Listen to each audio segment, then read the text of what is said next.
រដ្ឋលេខាធិការដ្ឋានកិច្ចការព្រំដែនរបស់ប្រទេសកម្ពុជានៅថ្ងៃទី29ខែធ្នូឆ្នាំ2025បានប្រកាសបន្តការងារវាស់វែងនិងបោះបង្គោលព្រំដែនបណ្ដោះអាសន្ននៅក្នុងតំបន់ជាច្រើនដែលគ្របដណ្ដប់សមរភូមិប្រយុទ្ធរយៈពេល21ថ្ងៃជាមួយទ័ពថៃ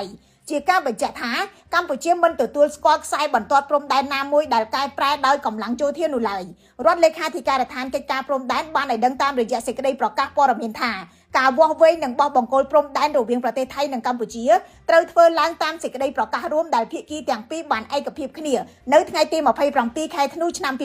2025សេចក្តីប្រកាសរួមនេះបញ្ជាក់ច្បាស់ថាការងារខណ្ឌសីមាត្រូវធ្វើឡើងផ្អែកទៅតាមបន្ទាត់ព្រំដែនអន្តរជាតិបន្ទាត់ព្រំដែនអន្តរជាតិសម្រាប់កម្ពុជាសំដៅទៅលើសន្ធិសញ្ញាបារាំងសៀមឆ្នាំ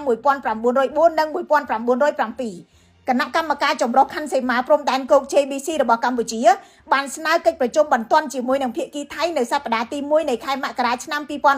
2026ដើម្បីជជែកពីការបោះបង្គោលបណ្ដោះអាសន្ននៅតំបន់អាទិភាពដូចជាភូមិជោគជ័យនិងភូមិព្រៃច័ន្ទនៅខេត្តបន្ទាយមានជ័យឃុំបឹងរាំងនិងកំរៀងនៅខេត្តបាត់ដំបងតំបន់បឹងត្រកួនច្រកព្រំដែនអន្តរជាតិថ្មដាអូភ្លុកដំរីនិងច1នៅខេត្តពោធិ៍សាត់តំបន់ទាំងនេះជាសមរភូមិប្រយុទ្ធដ៏ស្រួយស្រាវដែលត្រូវបានរាយការណ៍ដោយក្រសួងការពារជាតិកម្ពុជាប្រទេសថៃមិនទាន់ឆ្លើយតបទៅនឹងសំណើកោះប្រជុំបន្ទាន់របស់កម្ពុជានៅឡើយគិតត្រឹមល្ងាចថ្ងៃទី29ខែធ្នូឆ្នាំ